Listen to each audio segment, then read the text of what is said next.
Hello and welcome to Tomorrow's World. Today we are going to talk about aesthetic prosthetics, or prosthetics that can be creative and colorful. So don't go anywhere. We started as a group of engineers who were at NASA. And we saw there was a potential to do something beyond what the market had available today. We thought this is just a fantastic area where we could apply this philosophy into. We want to give information and awareness to people, to government. If you have given chance that you can do something, I think you cannot stop yourself. Take any idea that you have to the next level.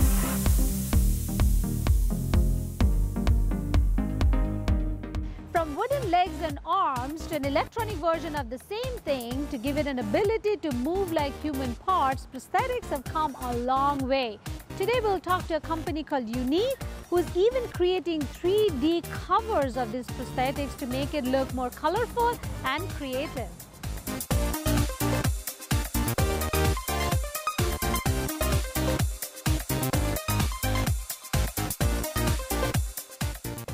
We are talking to Aethor, who is designing aesthetic prosthetics, and you came up with this technology that you can use a 3D printer to print beautiful looking covers for prosthetics. How did you come up with that idea? Yes, we started this because first of all, there's a big need. There are 1 billion people in the world that have some form of disabilities.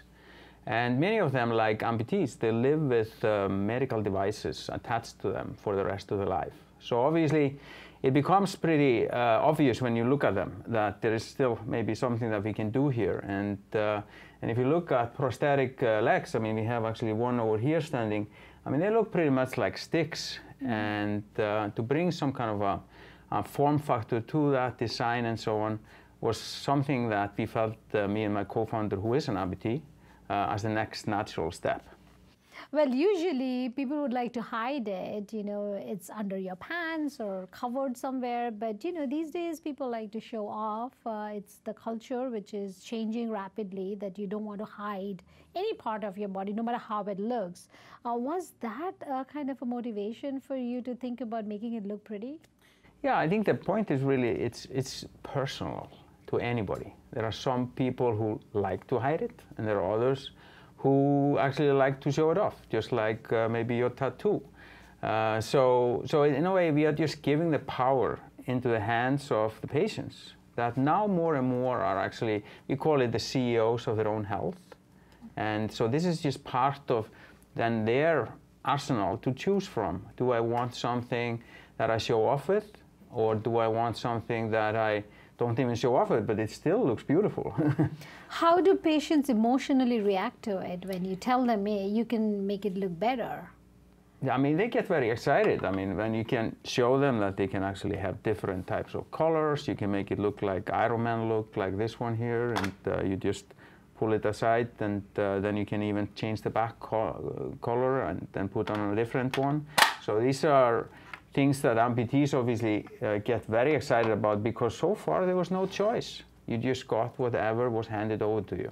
Well, that's what surprises me, that you know, no one thought of really covering them with anything beautiful, and you are even going one step ahead and using 3D technology to print this, so to be more accurate, and you can print it anywhere in the world. It is kind of seamless for you, right? And how did that go for you? Yeah, so the process is going over from a clinical perspective, from a very manual process, where these things used to be done very manually, maybe with a piece of foam that was grinded down, over to a digitalization. So we are digitalizing the whole process, all the way from just taking simple photos of the body parts we are trying to replace. That creates a complete, nice, symmetrical files that look exactly like your sound leg. We transfer it over to 3D printers, and it can be printed wherever in the world we want to. So each of these pieces are customized, or can you come up with regular sizes that, you know, small, medium, large, and you can straight go to a store and buy it? Yeah, so the magic word is personalization. So this is always completely customized. This doesn't come in different sizes. This is your size. This is your piece of leg, completely symmetrical to your leg, or like in this case with the scoliosis brace fits nicely around your waist. So it's not really sizes, it's personalization. So let's talk about that brace. You said something like you can wear it and even monitor how long you're wearing it?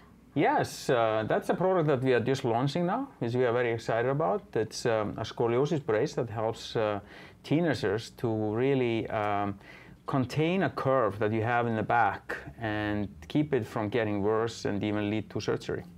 And you have to wear a brace to do that for oftentimes 20 hours a day. And so this brace here that we have designed is very thin, it's very lightweight, as you can see, but it also comes with, and that's where we are working with Intel together. Yeah, on, it's comes extremely light. Very light. So this is, what material is this?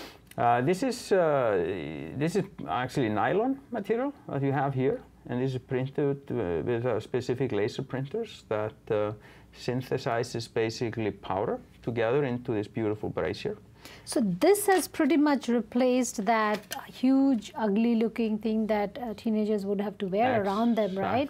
And this is a revolution because this is almost like wearing, you know, your tights pants. Yes, it is. And what is revolutionary about it is that you can see these holes in it. We cut out material where we don't need material. It's really supposed to put forces on 3 points onto your waist. And this software we have allows us to basically optimize the whole brace, making sure you don't wear too much material, because everything counts where you're wearing this for the whole day for 3 years potentially. And then in addition to that, it's monitored with a data module that tracks how long you wear it. Is this medically certified? This is actually all Class 1 devices from FDA perspective. So it is, yes, it's regulated, and tested. And we have worked actually with Stanford Clinic on testing it. And this has become now the go-to brace for the Children's Hospital of Stanford. No, well, anything in medical field, you have many barriers, right? I mean, it's very difficult to prove that, you know, this is the perfect for, you know, someone who's a patient. How did the doctors react to it when you first proposed the idea of replacing that brace with a 3D printed brace? I think generally all the stakeholders are excited, not only the doctors, also the family members, because you have to realize that scoliosis runs in families. I mean, there are mothers who are watching their daughters having to go through the same thing they went through 40 years ago. And they realize the design of the braces hasn't changed at all. Now, this kind of sounds fantastic. Is there any downside, like, you know, the material that you're wearing, or you know, possible breakage? Any downside to 3D printing braces? Not really. I mean, this is medical graded material that we are using, and the quality has been now tested over several years. So it's looking good from that point of view. Of course, like I said, nobody wants to wear a brace, but we are at least making sure that if once you wear a brace, you feel much better about it.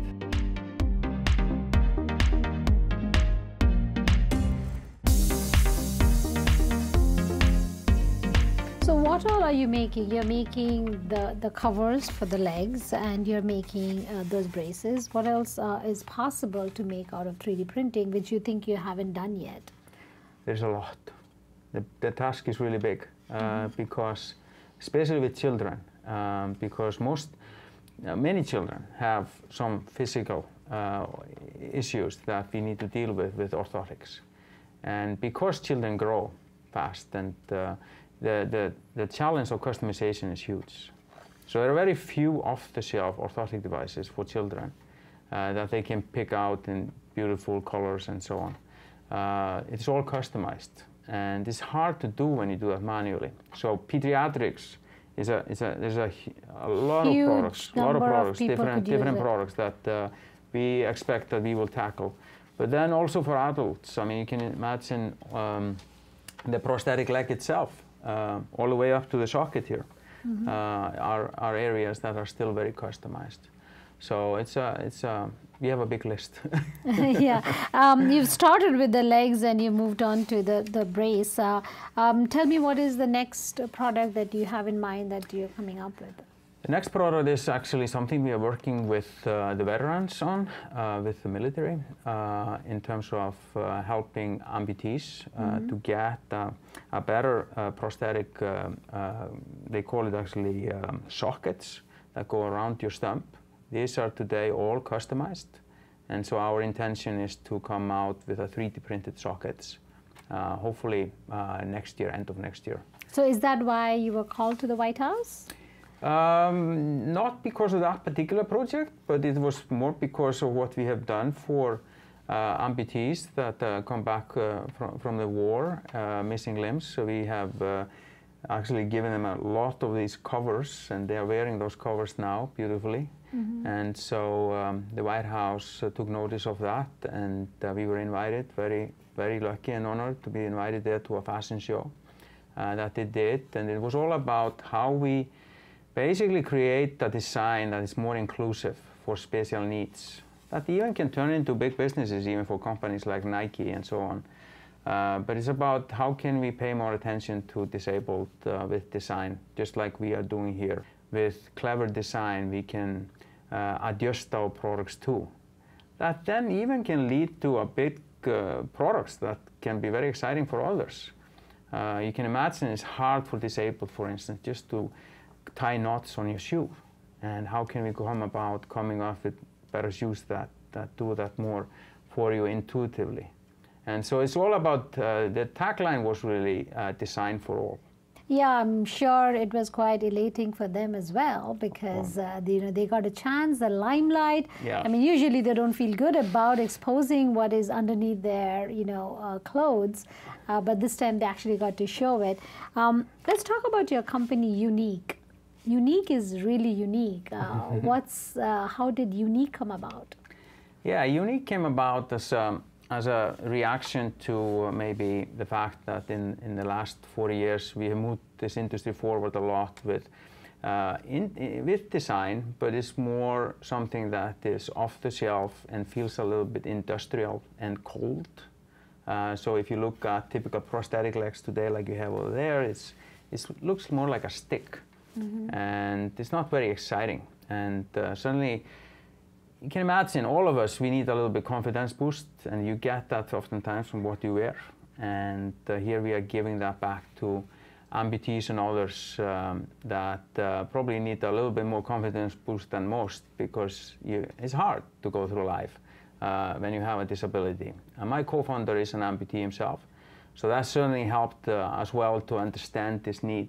And with the help of exponential technologies like 3D printing, IoT and other things, working with now Intel, we are slowly but surely managing to change that vision into reality.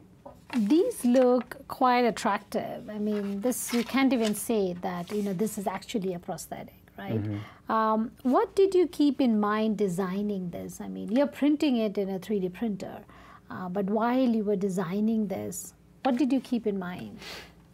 Yeah, we keep in mind, obviously, first of all, we get early on input from the end user, from the patient, which is very unusual. We are in direct contact to the patients through the clinics we work with. And so they get to choose colors, formats, and so on. And that was very important, that we formed a process that allows people to give that input into it. And so that was a big part of doing what we are doing. As I said, we look at, and I think that's a general trend in the world, that patients are becoming more the CEOs of their own health. And they want to have that input. And so we want to create tools, like in this case, just simple iPhones, or with smartphones, you can simply take those pictures, you can pick out of these phones the different designs, and so it's very intuitive and very inviting. So are you saying that I could take a picture of my leg and then send it to you so you could design it with the kind of options that you have and deliver it to us? It's actually done in clinics. So where you can certainly download the app and you can play with it before you go into a clinic and choose what you want. You can also go on our website and find it there in more of a retail kind of online environment. But you do this in clinics because this is paid by insurance companies. I mean, we are obviously here, we are fighting a curve getting out of control, leading to a massive surgery. So this is reimbursed in many countries. The same with these covers. Not only are they beautiful, but they are also protecting a very expensive prosthetic leg that is underneath. So because of that protection, it's also reimbursed. So from that point of view, it certainly helps that, you know, yes, we are bringing fastening and so on to you, but this fastening is actually paid by insurance companies in many countries, not all countries.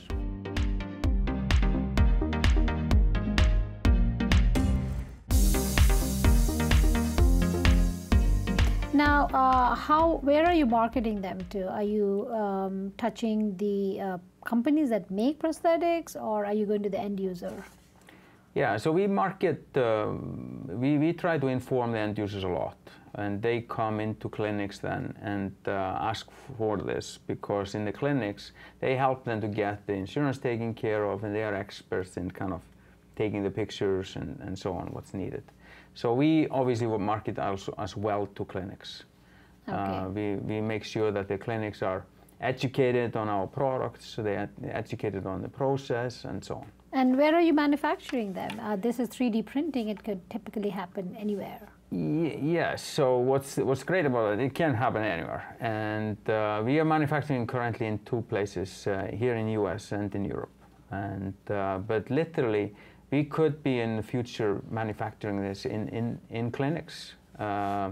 So that clinics who are doing a lot of volume, it might even make sense for them to have a printer, so it could speed up even more the delivery time. It's obviously important for many of these products that we can deliver them fast. What about weather in different countries? I mean, some countries are hot, some countries are cold. Does that make any difference with the kind of material that you're using? Because it is something that you're wearing on your body. Yeah, that's right. I mean, obviously, like for instance with the brace, I mean, the lighter weight it is and more breathable, the better. And the great thing is that you can also choose the patterns.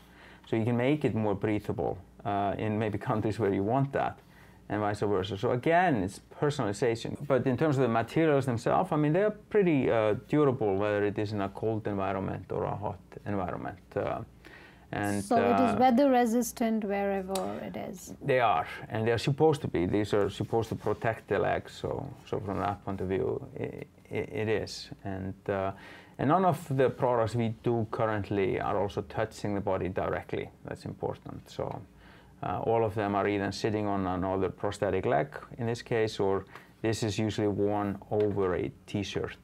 So are there any limitations because this is a 3D printed cover? Mm-hmm. Yes, there are. And I mean, there's a reason why we are the first company in this field, and that there aren't that many yet. 3D printing has become a real culture in some parts of our medical field. Like for instance, all hearing aids today are 3D printed. You see it also with companies like Invisalign that makes braces. These are all 3D printed. So there are parts of our medical field that have completely gone into it. Why is it that these particular products have become popular so fast? It is because it's easier to print smaller things. Hearing aids are small, the braces are small that you need for your mouth, and in this case, you're talking about a prosthetic leg. Yes. So there are limitations when it comes to the dimensions, and we have been able to tackle that as one of the first companies. And so that's probably number one. In the past, it's been price as well. 3D printing is extremely expensive. Great thing is that the prices have come down a lot, and the printers have become faster, cheaper, and the materials have become also cheaper. So how long would something like this take to print, and how much would it cost? It takes, depends on the type of printer. This one, this is probably about 70 hours that it takes to print this particular piece. Okay, here. 70 hours for this. But then it can be down to 8 hours. So that's kind of the range right now, depending on what type of printers you use. Okay, and how much would it cost? The cost is, first of all, it fits within the reimbursement scheme, especially here in the US. Covers, they vary between, I mean, we don't really publish our prices, but you can get it reimbursed for between, $600 up to $1,200. And here this in is the US. lifelong. This is lifelong. Now, I mean, once a year you get this actually. This one you get once a year. For scoliosis braces, maybe every 1.5 years, you maybe need 2 braces during the time of your scoliosis treatment. Where is this going to? Let's talk about 10 years from now. Where do you see 3D printing and aesthetic prosthetic, beautiful prosthetics? Where is this whole thing panning out to in 10 years from now? Yeah, I mean, we are starting here very small with these covers, and I see that the whole prosthetic leg, any other medical devices that you wear, you can gestalt and you can form the way you want, whether it is your wheelchair or braces Hearing that you wear, aid hearing or anything, aids. yeah. I mean, this will become much more like jewelries, more like just it's part of society. It's not something that people feel awkward about, that people come up to you and ask you, what happened to you, because they see this leg and so on. They more ask you, wow, that's amazing, that's incredible, where did you get that? Can I actually get this? And so I think that conversation will be much more natural just in 5-10 years from now.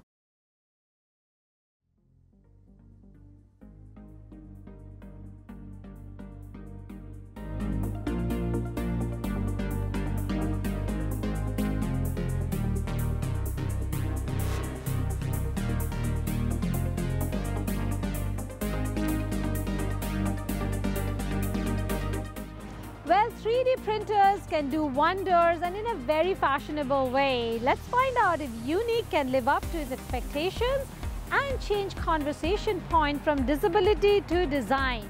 We'll talk to you again next week, same time, same place. Don't forget to tune in then. Until then, take care of yourself.